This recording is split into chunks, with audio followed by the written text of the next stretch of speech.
event for exceptional offers.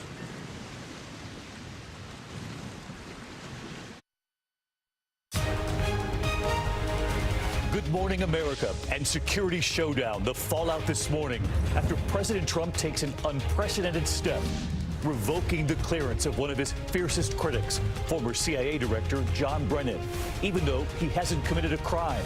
The White House then issuing a list of others, warning they could be next. Is the president abusing his power?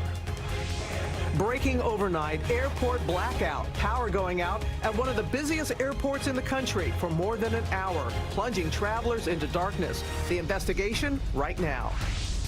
Also breaking news, a stunning development this morning in that missing mom mystery.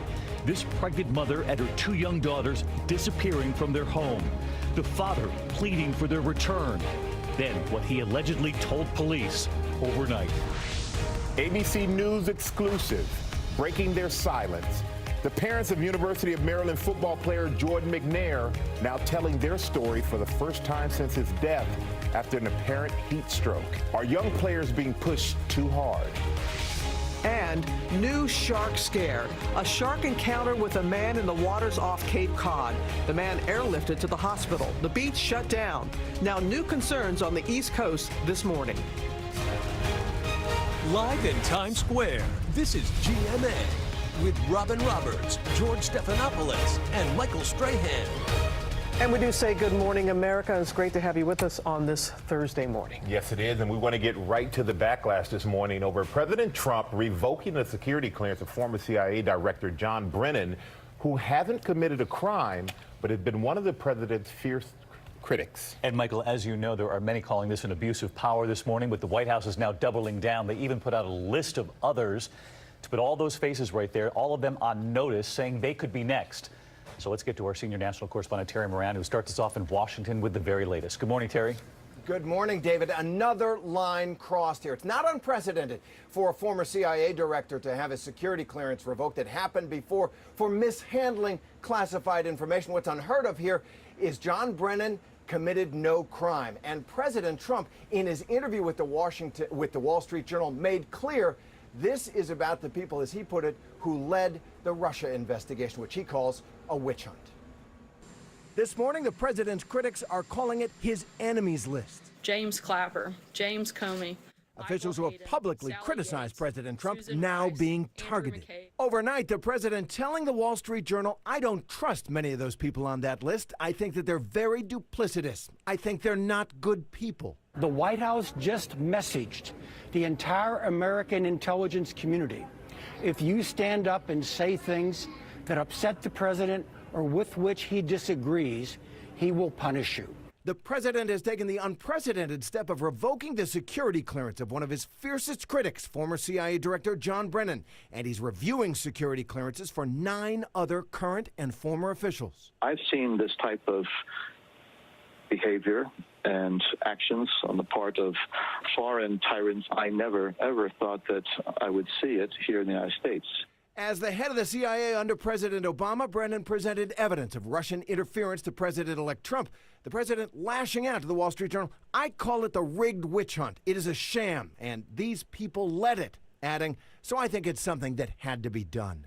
The White House insists this is not about settling scores or trying to silence the career intelligence official who served under both Republicans and Democrats. Instead, they cite erratic behavior and wild outbursts on the internet. Mr. Brennan's line and recent conduct, characterized by increasingly frenzied commentary, is wholly inconsistent with access to the nation's most closely held secrets. Since leaving government, Brennan has broken with an old tradition that former senior security officials should steer clear of politics, hurling harsh criticisms of Trump, calling the summit with Russian President Putin treasonous. And earlier this week tweeting, seems like you will never understand what it means to be president, nor what it takes to be a good, decent, and honest person. So disheartening, so dangerous for our nation. Nearly 4.1 million Americans have security clearances, including 1.3 million with top secret clearances. Former officials keep those clearances so they can be called back into service in times of crisis and provide guidance and expertise. If security clearances are now going to become a political tool in the hands of individuals such as Mr. Trump, that, I think, will send a very, very chilling message two individuals in the government. So let's get back to Terry Moran live at the White House on this, because Terry, when Sarah Sanders walked into the White House briefing room, she made it very clear that this was a statement from the president. Very rare for her to say that. And not only that, we took note that the statement was dated July 26th, which is actually 3 weeks ago. So it would appear this had been prepared. They were waiting for the right moment. They were, David. I was in the briefing room when Sarah Sanders revealed that the White House was considering this move. It's been cooking for a while. The president looking for an opportune moment to strike. He said he didn't do it last week. He told the Wall Street Journal because it was too hectic when he was on vacation in New Jersey. David? Waiting for the right moment on it. All right, Terry Moran live at the White House. Thanks so much. That way, David. Thank you. Now the latest on the Paul Manafort trial. The jury now set to decide the fate of the president's former campaign chairman, who's facing 18 counts of financial crimes. Our Chief Justice correspondent, Pierre Thomas, has the latest. He's there in Washington. Good morning, Pierre.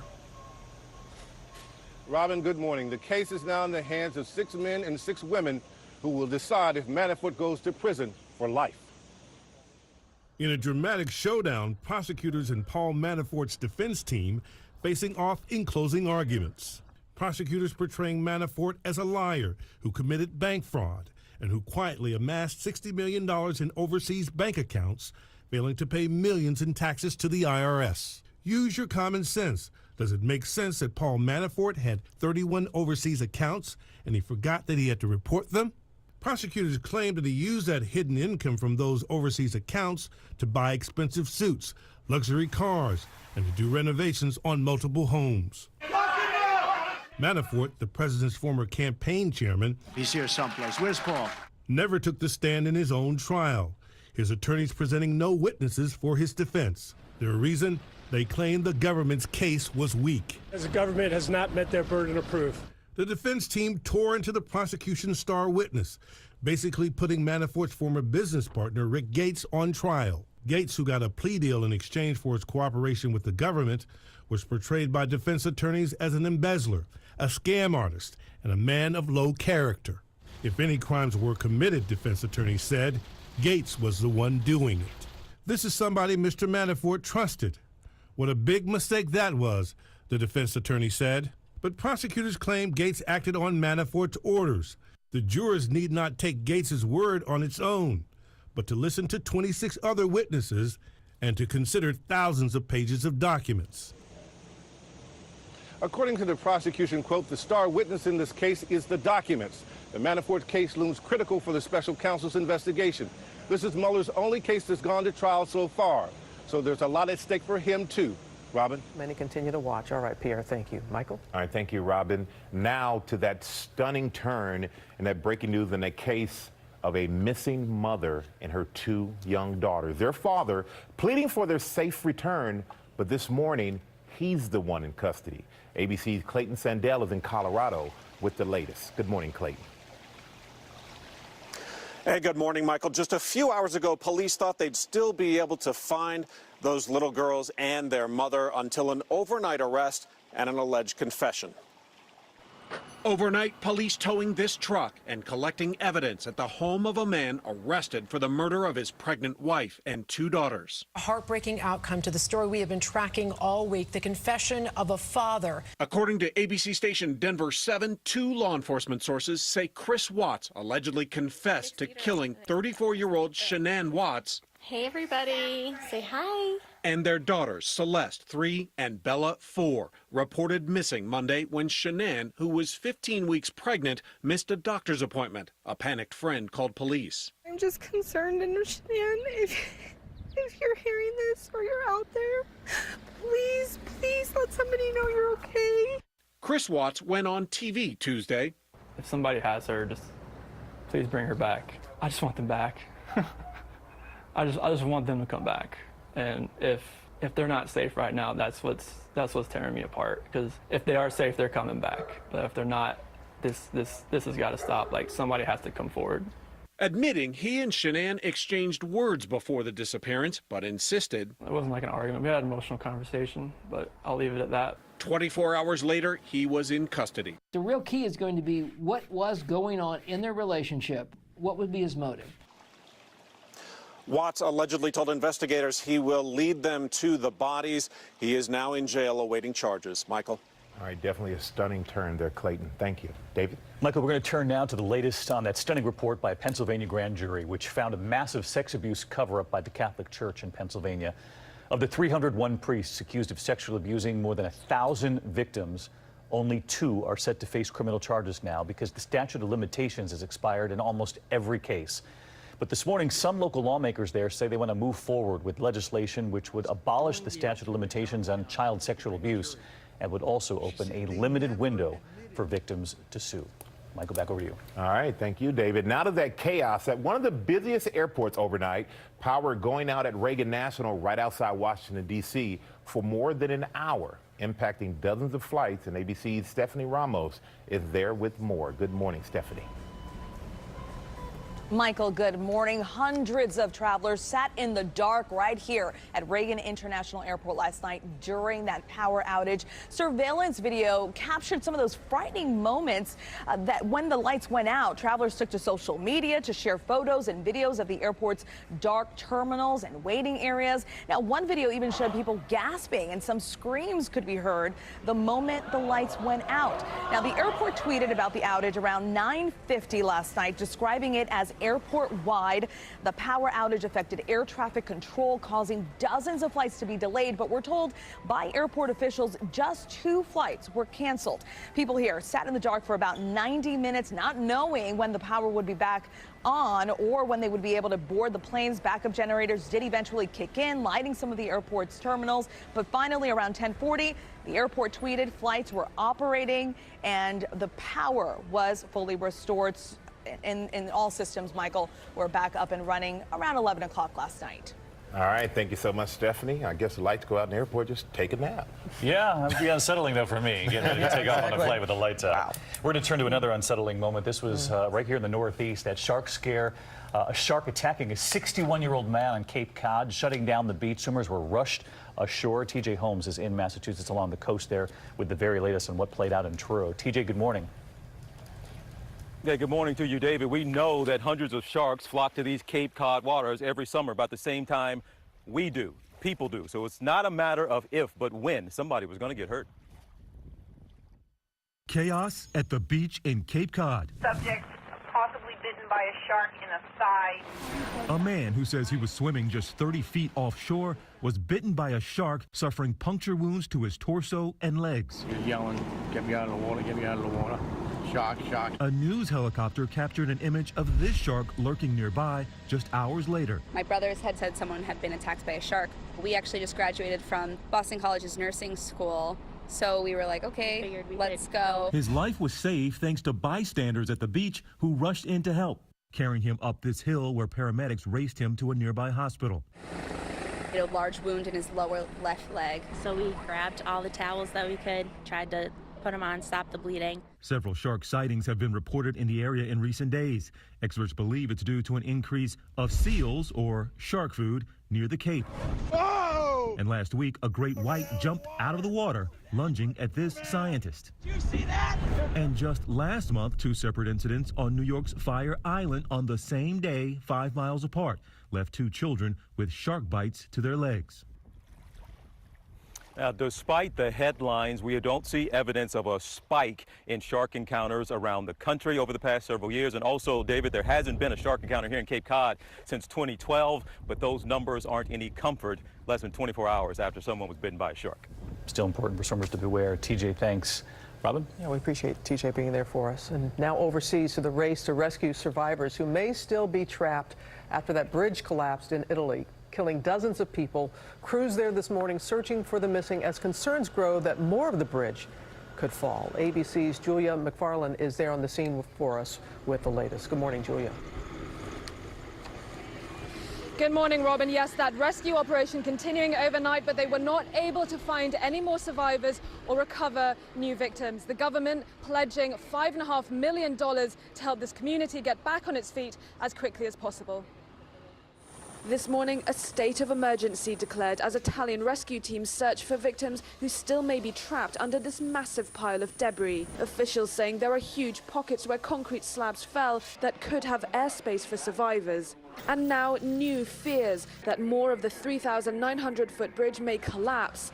600 residents in the surrounding area evacuated as a precaution. Residents telling me that when the bridge collapsed, it felt like an earthquake. You can just see the amount of damage that bridge collapse has caused, and you can hear the heavy machinery. The rescue operation is working round the clock into the night, still trying to find anyone who may be trapped in. There is outrage across Italy that this horrific accident happened. But neither the government nor the private company is taking responsibility. Well, that investigation into what caused this accident is underway, but 3 days later, there's still no indication as to what was actually responsible for this major structural failure.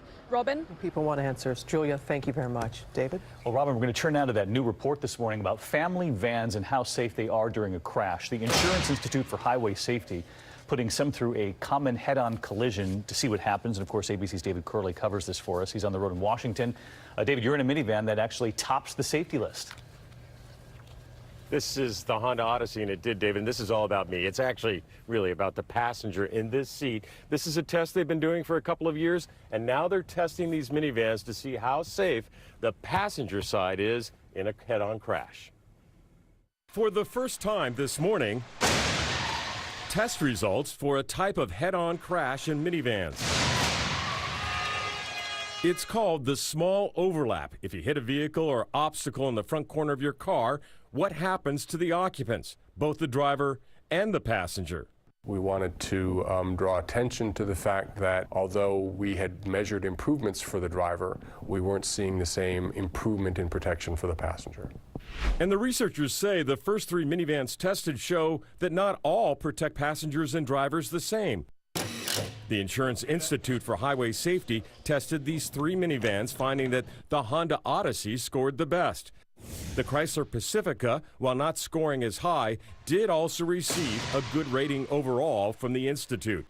But the researchers found that the Toyota Sienna was only acceptable, saying the automaker improved the cage around the driver, but, quote, didn't make the same changes to the passenger side. We see the safety cage around the right front passenger collapsing, as well as indication of a possibility of leg injuries in the test that we conducted. So responding to how its Sienna did, Toyota said that the test actually goes beyond what's required in safety. But then they added in a statement to us, quote, going forward, we've incorporated enhancements on both the driver's and passenger's side for vehicles built on Toyota's new global architecture platforms. Now, for this test, there was only these 3 vans that they looked at. You can see 2 of them got the good rating, the other one they'd like to see some improvements. Guys? All right, well, this is good news because I think a lot of people at home assumed that both the driver and the passenger were both being protected, so it's an important development. I'm glad you have your seatbelt on, David Curley. See that there is someone driving that car, by the way. Just off screen. Drive, that's it. Now let's go to Rob with flooding in the Midwest and rain moving east, Rob? Yeah, again, Rob, and this is the flash flooding yesterday in Cedar Rapids, Iowa, over 3 inches of rain. You see what it does here. That's tough driving conditions. In parts of southeast Kansas, 2 men lost their lives because of 8 to 10 inches of rainfall. The situation is the same. Flash flood watch is now up for Louisville. This is all heading into the Pennsylvania northeast flood zone tomorrow. Time now for your local forecast in 30 seconds. But first, your hot city is brought to you by Capital One. Napoleon is duping us. We can't have international trade. You're an nincompoop.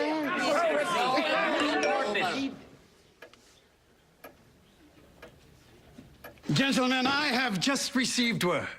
The Louisiana Purchase is complete. Instant purchase notifications from Capital One, so you won't miss a purchase. Large, small, or very large. Technology this helpful could make history. What's in your wallet?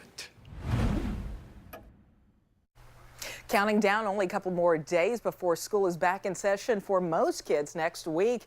Today, another hot one for us, and it's going to be sticky, uncomfortable. You can see our temperatures quickly rising through the 80s, 10 o'clock. By 2 o'clock, 92 degrees. No rain for today, but rain chances are going to be going up for Friday, Saturday time period. We'll have showers and storms around on Friday. They could bring some high winds to the area. Last day of the heat wave, and then some heavier rains possible on Saturday. Coming up, ABC News exclusive, the parents of the University of Maryland football player Jordan McNair now breaking their silence after their son died after an apparent heat stroke. What other parents can learn from their story. And the wife of the pilot who crashed his plane right into their home, she's speaking out, and you're going to want to hear what she says. Pretty surprising. So you'll be here to help if I...